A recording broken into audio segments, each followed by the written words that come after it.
Debout Congolais, unis par le sang, unis dans l'effort pour l'indépendance. Nous devons ensemble avoir conscience que nul autre que nous-mêmes ne viendra sauver notre nation et que cela exige de chacun de nous une mobilisation tous azimuts.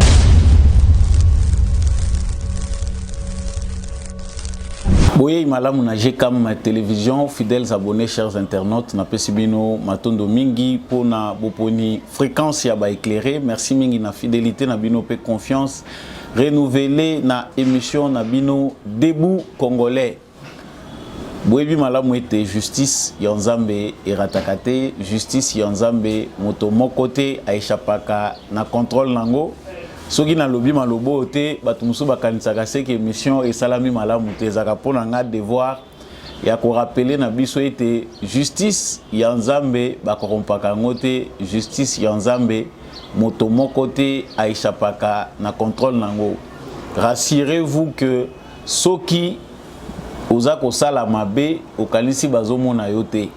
Topo oza ko sala mabe na nko okanisi ko za tout puissant. Osa plus malin que les autres, sachez bien qu'il y a quelqu'un qui sait faire plus que vous. Ceux qui n'a pas moyo yokufuta mabe na yote, même dans l'au-delà tu finiras par payer les prix de tes actes. Alors que l'on a mabete pour oti que la ba innocent responsabilité ya mabe na yo. Bana na yo bazana droit ba vivre vie moko malamu sans toutefois ba rappeler ka bango que tata na bango azalaka moyibi topé bandi topé muto alingaki komonela bato.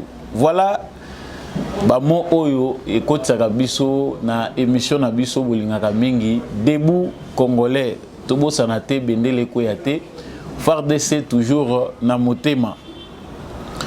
Actualité na biso ezali premièrement dominé na réponse oyo topé éclairage au gouvernement congolais azali kopé ça par rapport ya position ya États-Unis vis-à-vis attention aux ezali koleka entre République démocratique du Congo na Rwanda oyo ya Paul Kagame.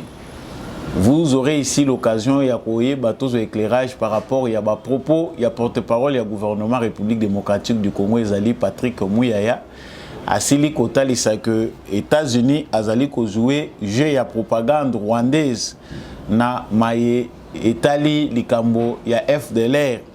Maloba ya Patrick Muyaya ezalaki pe lolenge moko oyo elobami na porte-parole militaire ya armée ye asili pe kotalisa que États-Unis azali ko répercuter propagande rwandaise.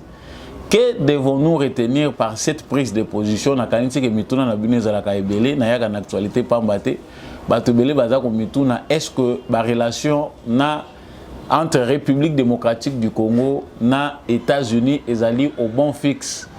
Qu'est-ce qui se passe? Parce que tout le monde dit que le gouvernement congolais azali ko seton biano par rapport ya mituna boza ko mituna nyonso ezali na kati ya émission oyo tubo sanate ke ndenge pe na lobela ki ngolobi Paul Kagame azali pe déjà ko accuser toujours à maintes reprises République démocratique du Congo d'ingérence na sol naé à travers ba FDLR.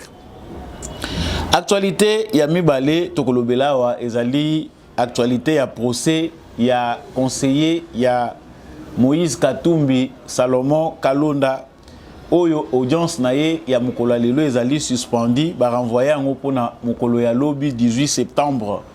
Cause ezali ke ba avocat naye bazali surpris na ba nouvelle charge o ezali ko peser likolo naye o justice alobelié notamment azali accusé d'avoir été en contact 2020-2023 na ba proche ya Kagame, trahison ezali par rapport à nation ezali na bitumba a échanger ki na ba officier ya FARDC oyo atekaki ba secret ya mboka na biso na ekolo mosusu ba avocat na ye balobi bango bazwaki na connaissance ya ba charge oyo te to pe ba greffe oyo justice ezali ko reprocher ye bazwa ta ya okende ko étudier yango mais libanda bango baza kotalisa ndenge mosusu balobi pe que en tout cas cause oyo ezalaki principale ya arrestation na ye ezalaki détention d'armes illégales mais bango bamoni que justice eza ko salela ngo lisusu mention te Qu'est-ce qui va se passer par rapport à conseiller ya Moïse Katumbi? Est-ce que procès aux alliés politiques n'engagent bazali kolobelango?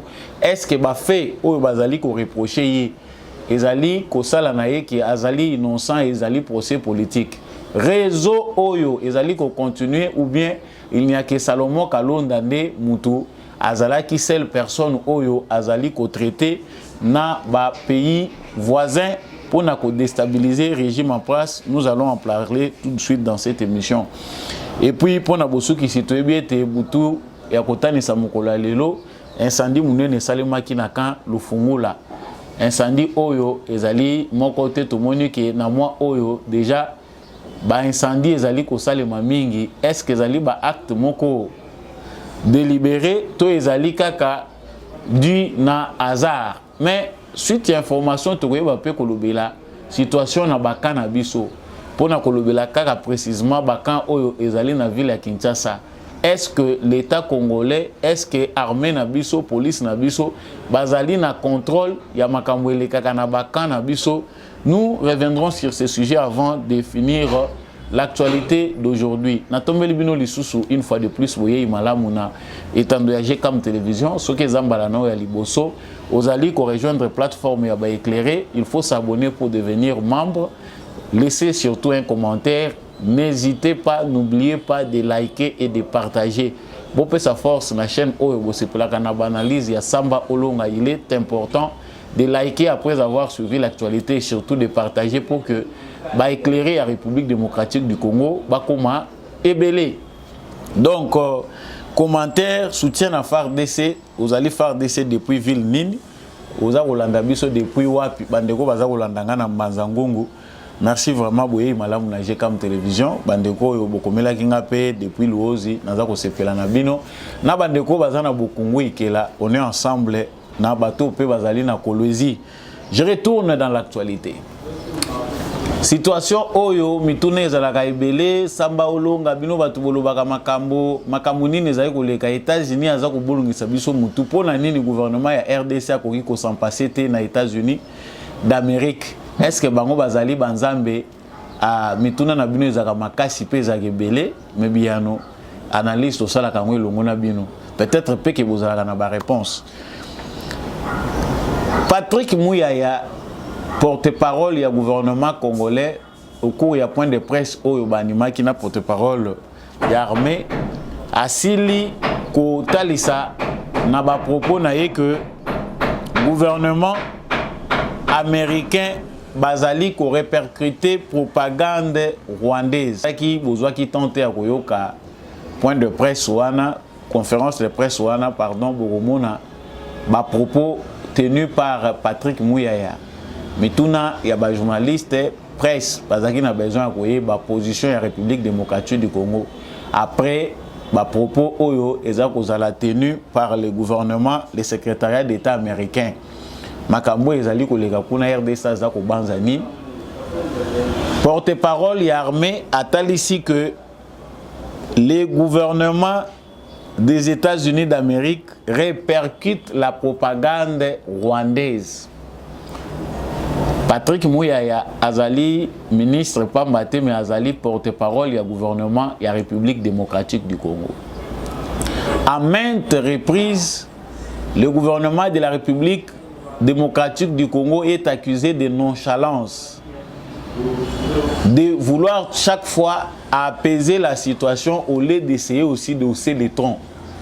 Tant queozali komona que différents partenaires na biso bazali ko se comporter malamouté vis-à-vis na biso et qu'il y a un complot dedans.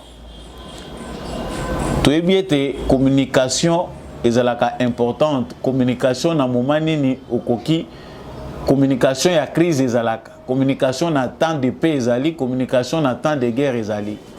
Mais tout le monde a dit que malgré l'accusation, il y a différentes composantes, il y a communauté internationale concernant RDC. Et c'est là, sans preuve à l'appui, le gouvernement de la République démocratique du Congo a toujours répondre de manière pacifique, a toujours na défensive pour na différents partenaires que Makambo Bino Bozali ko reprocher biso toyebi angote ezali sans fondement. Mais quelque part, Mouto a se défendre à la stratégie parce que ce qu'on m'a dit que baza ko encercler yo, l'accusation est de nature, il y a que bato oyo bazo a raison les colonanga, il faut aussi changer les temps ya kolobela. Surtout que le gouvernement du Congo ou bien de la République démocratique du Congo parle au nom des Congolais et que il faut en quelque sorte ba Congolais au baza kolanda, ba yeba que nous sommes en danger quelque part. États-Unis d'Amérique, dès que nous avons une émission, nous bazali, ba partenaire privilégié de la République démocratique du Congo.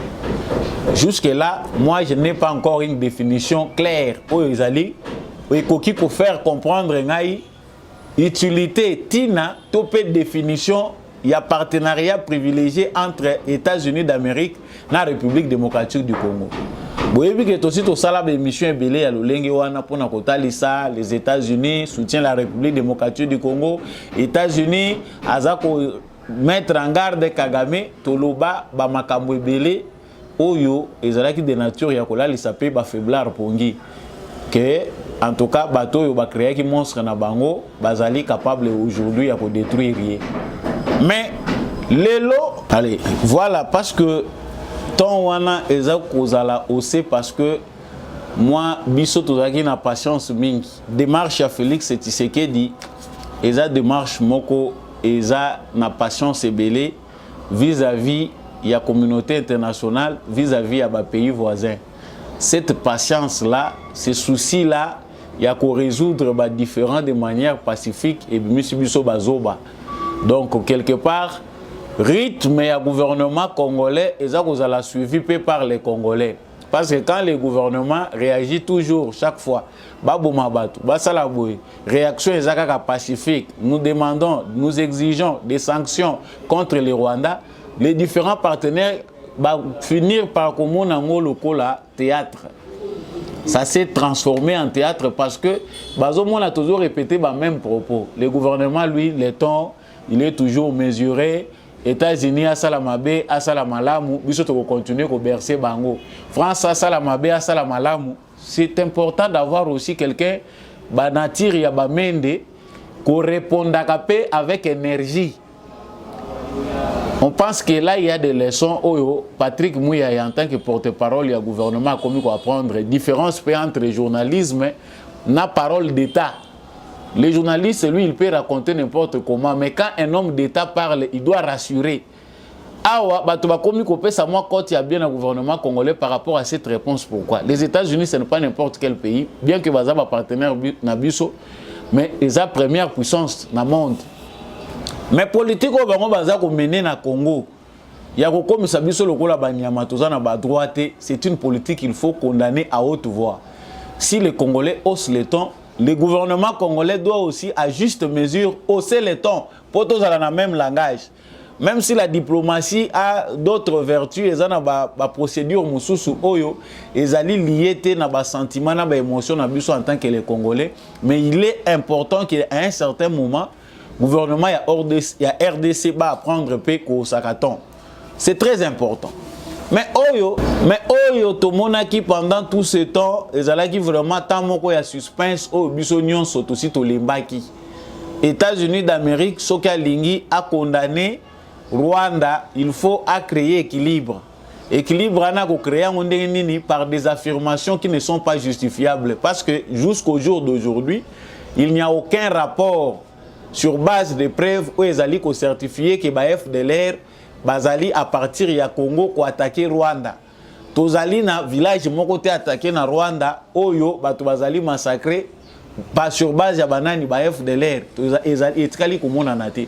Mais tozo yo kakaka ba propos, ba affirmation Union européenne à lobby Congo atika la atika ko soutenir ba FDLR. États-Unis d'Amérique pour mettre de l'eau au moulin du Rwanda, ils doivent utiliser la même méthode. C'est-à-dire, que bango mi balé à pied d'égalité, tout ça ko sambisa bango, yo Congo tika ko soutenir ba FDLR, yo pe Rwanda retirer ba troupe na yo. Ba FDLR jusqu'au jour d'aujourd'hui tout ça ko loba, bazali menace mon côté pour na Rwanda parce que tout moni eloko bango basali na Rwanda ti. Yango makambo ezali belé nyonso ko loba ma na médiaté. Vous avez vu émission o eleka ki lobi. Tous les bisognos sont à devoir en tant que citoyen congolais, communicateur ou journaliste, il y a responsabilité aussi d'État en tant que patriote. Biloko nyonso ezali ya kozala monoko polele kolobate. Yango certaines choses malamu batu ba imaginer on ndenge na bango ke biso to expose kango. Le gouvernement de la RDC est commis à point haut parce que c'est un militaire qui parle là, qui accuse les États-Unis. Tant que porte-parole de l'armée congolaise, Azali, Kotanga Kombo États-Unis à lobby, États-Unis, Azali, qui répercuté propagande à Rwanda. C'est une grande accusation. Peut-être que les Américains vont éviter et konini et koki kusala na opinion congolaise. Biso mututo ko apprendre les Américains comment il faut soigner les relations avec les pays tiers. Mais aujourd'hui, à cause, grâce à la diplomatie de Félix Tshisekedi, tous les Congolais ont haussé le ton. Il y a une mobilisation qui ne fait que s'accroître chaque jour. Cette mobilisation fait que les Congolais vont découvrir qui sont les vrais criminels, les complots internationaux qui se cachent derrière. Pourquoi on est en train de les massacrer aujourd'hui? Grâce à ces efforts-là, la chaîne nationale remonte la pente petit à petit. Congolais peuvent comprendre via des sources officielles pourquoi le pays est agressé, pourquoi nous sommes toujours victimes. Pour la guerre aussi à l'est de la République démocratique du Congo, ce sont des avancées positives. Mais ceux qui ont service à renseignement américain, ils ont fait information, ils ont bango, peuple oyo, azanaye komona lokola morph. Mais on ne sait pas comment ils agissent et quand ils agissent, ils allaient bon retardement. Biloko yo, ba américain to yibite soki baza komona ko classer biso na catégorie nini ya bato. To yibiki na esaleli na bango awa bazozo biso lokola ba sous-homme. J'ai choisi encore ce point pour féliciter le gouvernement d'avoir haussé le ton. Ce ton ils a pas mbatté na kati pe ba dessous des cartes ezali. Ça fait longtemps que Félix Tshisekedi et son gouvernement sont patients vis-à-vis des États-Unis d'Amérique. Pendant tout ce temps qui est passé, il y a des crimes qui ont été commis à l'est du Congo. M23 a commettre des massacres à Awa, notamment aux États très récents à Kishishi. C'est plus de 300 morts exécutés sommairement par les éléments de l'armée rwandaise. Va commettre des massacres sous les yeux de la communauté internationale, des États-Unis d'Amérique, des Européens, des Occidentaux en général. Jusqu'au jour d'aujourd'hui, ils ont des sanctions où ils ont prises. Où ils ont que la communauté internationale aujourd'hui, en toute responsabilité, est prête à rendre justice pour le peuple congolais et se basant sur les droits internationaux, sur la souveraineté d'un peuple, l'intégrité territoriale de chaque pays compte, Bazali capable aujourd'hui à remettre biso na droit na biso. Les intérêts, il y a des mafieux, des multinationales et prendre dessus sur les droits internationaux. Jusqu'au moment où l'attente du gouvernement congolais était que la communauté internationale se prononce, que la communauté internationale agisse dans les droits. Paul Kagame Bakangaye.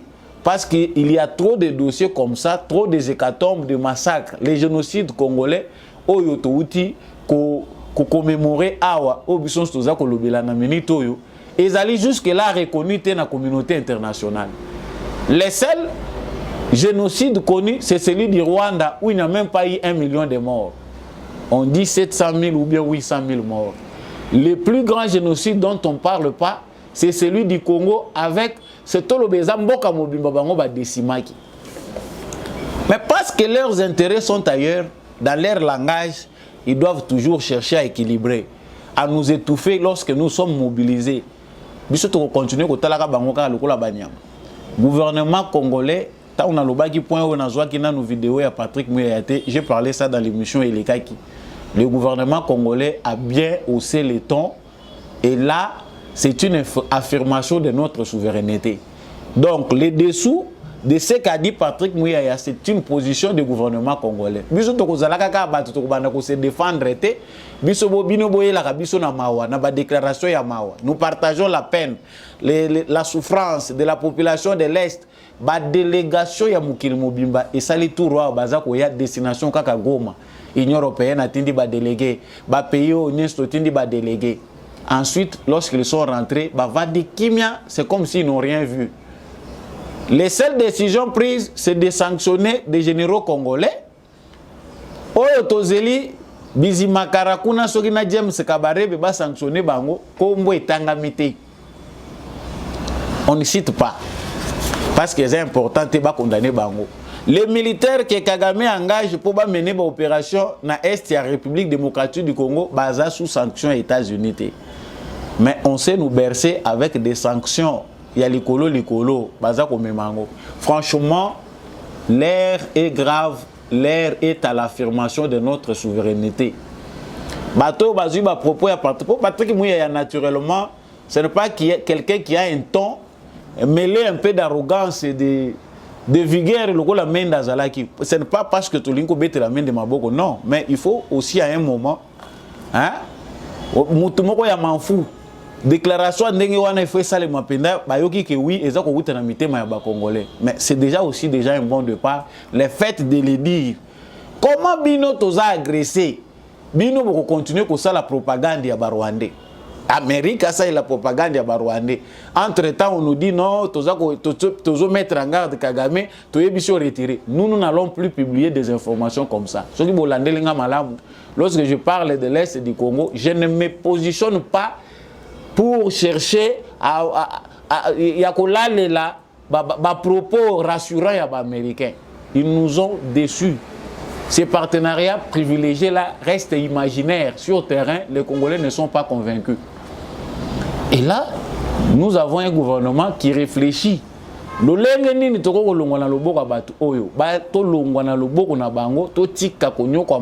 Chaque fois, tu continues à coller là. Parce que tant que l'armée congolaise est allée continuer à mata sans c'est une forme d'indépendance. Nous on pensait que la réforme de l'armée congolaise serait avec un soutien total.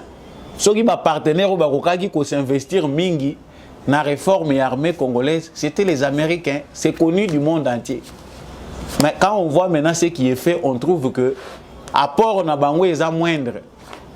Ils ont répondre à la attente ya bato. Ils ont réparer préjudice na bangote. Par contre, préjudice ou ils ont continué au salema. Chers frères congolais, le message de Patrick Mouya doit sonner les glas. Ceux qui ont zoa ki yango likolo yeba yango ke ezali point moko très important. L'Amérique doit se sentir coupable par rapport à ce qui se passe à l'est de la République démocratique du Congo. Tant on ne va pas reconnaître les génocides congolais. Tant qu'ils ne sont pas capables d'arrêter cette aventure. Parce que Kagame dont on parle, les homme très puissant, plus que l'Afrique entière réunie, plus que la région des Grands Lacs, plus que la communauté internationale. Soni o ezako sala bango. Soki soni kangamaka batu na bilamba na ndimite bako kunyata makolo na bango lisusu na mboko. Mais parce que la politique s'est fait avec trop d'hypocrisie. Les gens bazako s'en foutent na bango na makamunion, c'est surtout que biso na Congo toza très tolérant jusqu'au laxisme. Tika to mona makamu toza ko mona. Félicitations à Patrick Mouya. Yibandambu ya dose. Ya parce que même de to bandé ko benga ye perroquet. Azalaki bilobela, mais quelque part il avait l'art de formuler des réponses à donner à la communauté internationale. Dans son contexte, nous Congolais, on n'avait pas adhéré dans ça parce que tout ça, il faisait ça pour la gloire de Kabila qui n'avait pas une diplomatie de défense de la patrie. Mais si on doit dire les choses, il faut les dire tout haut. Et aussi en tenant compte de l'aspiration profonde du peuple congolais. Pour ami balé to lobaki toza ko lobela awa ndenge bomoni ngongeza ngonga bandeko musuba yebisi ngai bango bazaka na ba megate toza na Congo saba olonga ba information na yo air moko na okoma na katikati na suki TV zangonga j'ai compris toza ko zonga case de part tozonga malembe procès ya Samblomo Kalonda audience eza suspendu lelo eza ko zonga lobby bandeko na biso ba avocat na ye balobi ba feo eza reproché na Salomo Kalonda bango bazalaki nango conscience te procès zongaki ndenge bozomona wana le tout ya Salomo ya Moïse Katumbi aza détenu na prison ya Ndolo kasi ba avocat oyo baza censé ko izala ba sololi déjà na ye makambo nyonso ba misali lelo ba ignorant ba lobi en tout cas makambo ebimi lelo bango ba yebite eloko bango bakendaki ko défendre kuna o bango baza ko lela mbongo ya Katumbi ezali kaka likambo ya arme port d'arme illégale mais tango bayoki makambo oyo ba juge ba lobi kuna likambo ya arme et l'équipe nda kuna te effleurer esprit na bango te ba bimisi dossier mususu. C'est ce qui fait que pour Nabango, les procès est purement politique. Et que comme procès est ali politique, ce qui est na bamboka mususu, en tout cas, Salomon Kalonda Lingaka za la libérer. Mais Toyo Kananu, qu'est-ce qui est reproché? Kuna bakati ndenge nini? Procès ya Salomon Kalonda, bango bakati teme ministère public azako lobani. Et le biso singeli toye bezali ke na 2000 entre 2020 et 2023 Salomon Kalonda azalaki kosololaka na ye malamu na entourage ya Paul Kagame azaki na intelligence na bango. Le major Ngezi Fred assistant ya Sultani Makenga Salomon Kalonda azaki kosolola na ye. Général Karuretwa munoko koya kopanza nawa Bakombo est la facilité. Patrick, conseiller principal du président Kagame. Le général-major Ruby Karusisi, commandant de forces spéciales RDF. Le général-major Alex Kagame.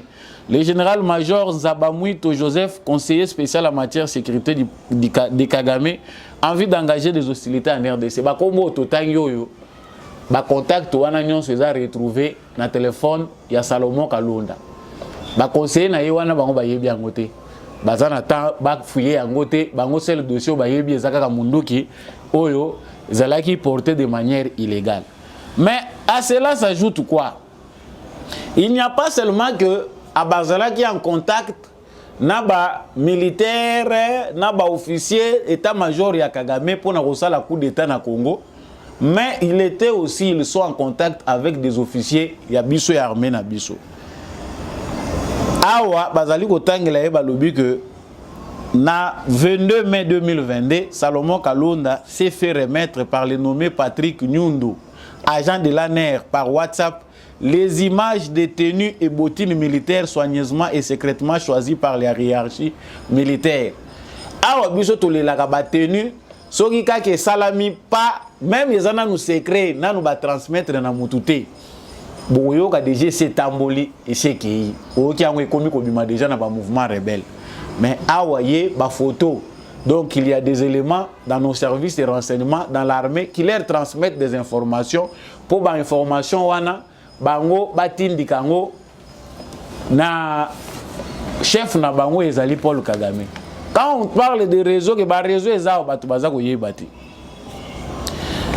Yango Balobi, Salomon Kalonda s'est rendu coupable de trahison par le fait de livrer des matériels, construction, équipements, installations, appareils ou autres matériels affectés au FARDC. Le fait d'entretenir des intelligences avec une puissance étrangère en vue de susciter des hostilités ou des actes d'agression contre la République. Le fait de fournir à une puissance étrangère les moyens d'entreprendre des hostilités ou d'accomplir des actes d'agression contre la République. Le fait de rendre accessibles des renseignements possédés, données de nature apportées à très procher na Salomon Kalonda, eza bafé oyo bango bayebakite. Les renseignements militaires avaient en possession toutes ces informations concernant Salomon Kalonda. Service et renseignement tango esalaka musala nango bakovanda te balobi ke bazela kaka mukolo yo ko commettre infraction. C'est que il était suivi de très près na ba activité déjà bayebaki kazana kati ya kosala. Baye kozwela ye likolo ya activité moko po ba rendre maintenant public makambo ya salaka.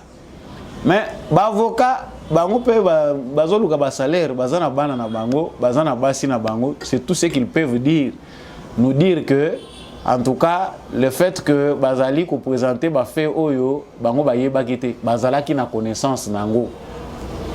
Ils avaient connaissance de toutes ces informations ya makambo oyo haute trahison oyo client na bango bandaye ko sala. Pour gagner l'État, ils vont dire non, te toza kozonga, tozo senga que l'obinde toya kozonga poto le belalikambango. Nous savons que la conclusion pour les partis de Katumbi, pour les avocats de Salomon Kalonda, ça sera que le procès est politique. Tout ce qu'on lui reproche, il n'y a pas de preuves dedans. Téléphone naye zakuna ba makambunyon so bazui.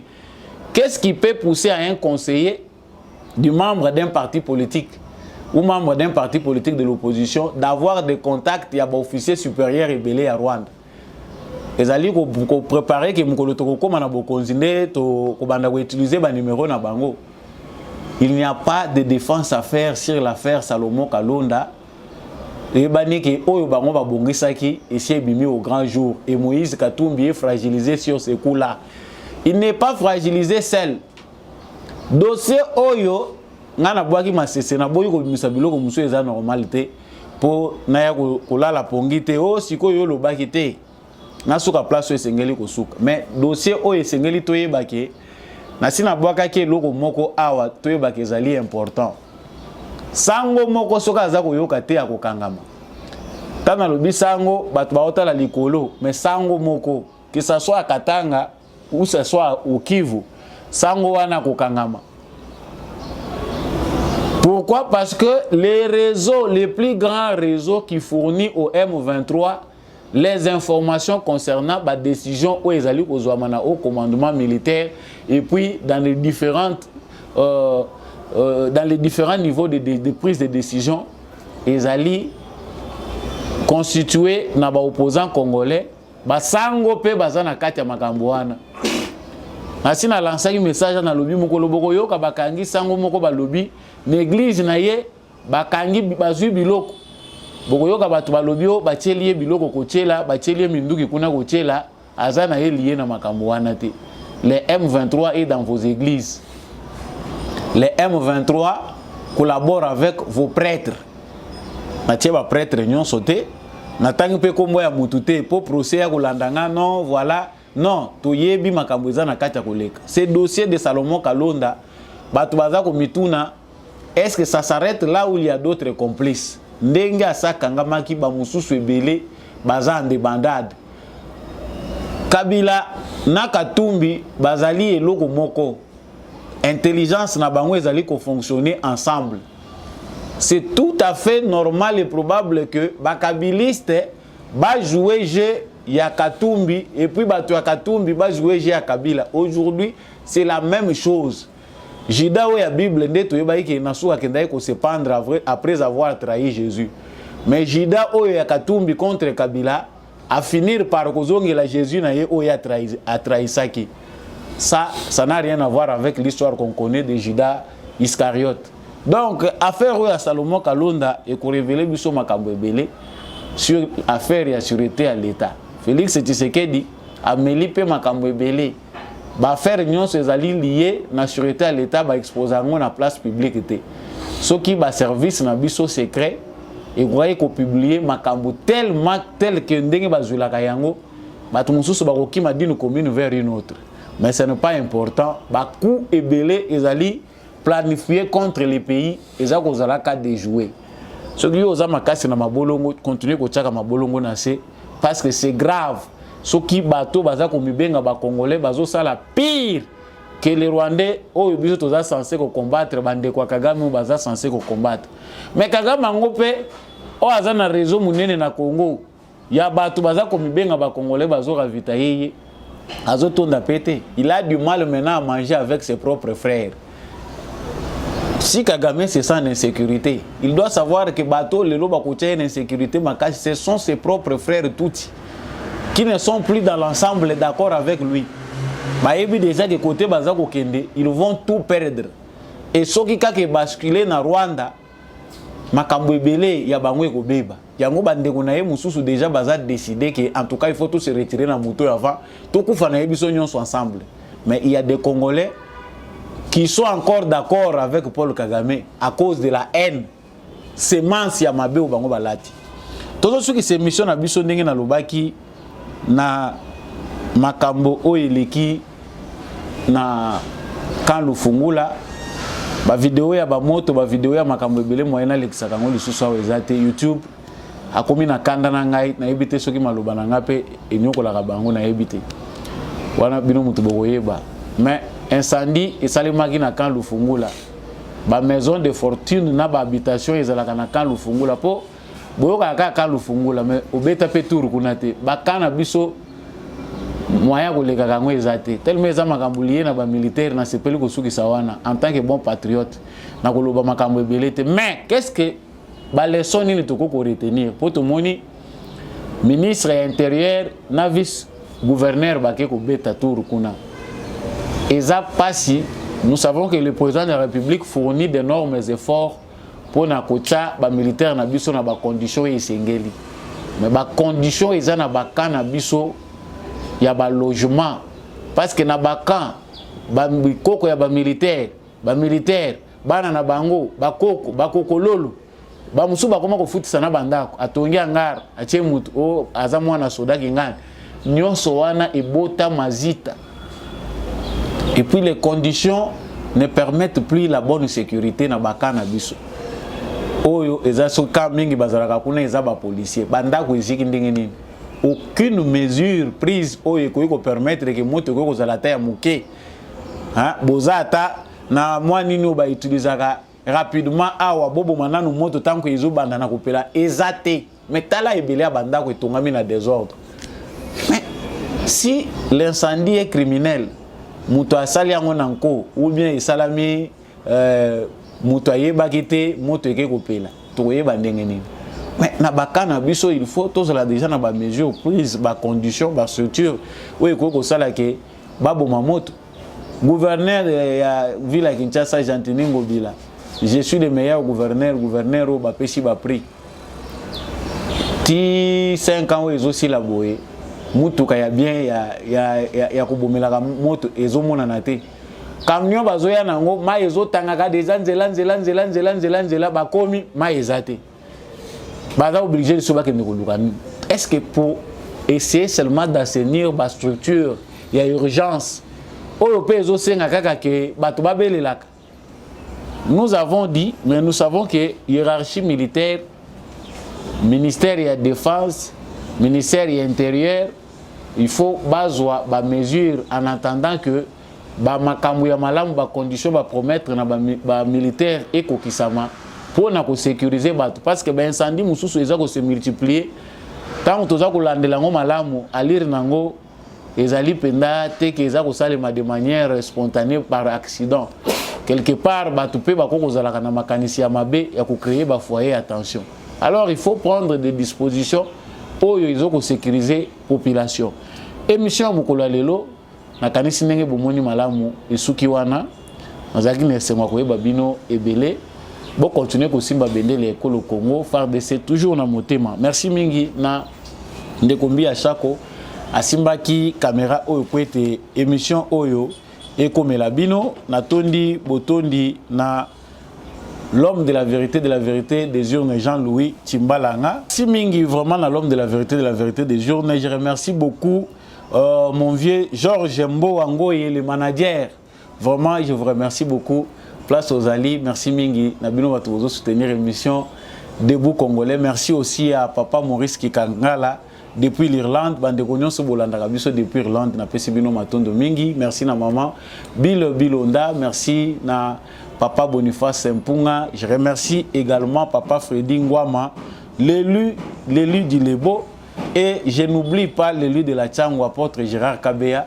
Vraiment, bande kwa Tchangou Bosimbaye. Pour tous ceux qui veulent que poste na bino eleka, monoko ya sambolo ngesala kapasi, vous pouvez toujours envoyer vos spots en collaboration na technique pour être la publicité na bino eleka. Ngai na bino, tokabwani wana tumonani na émission prochaine.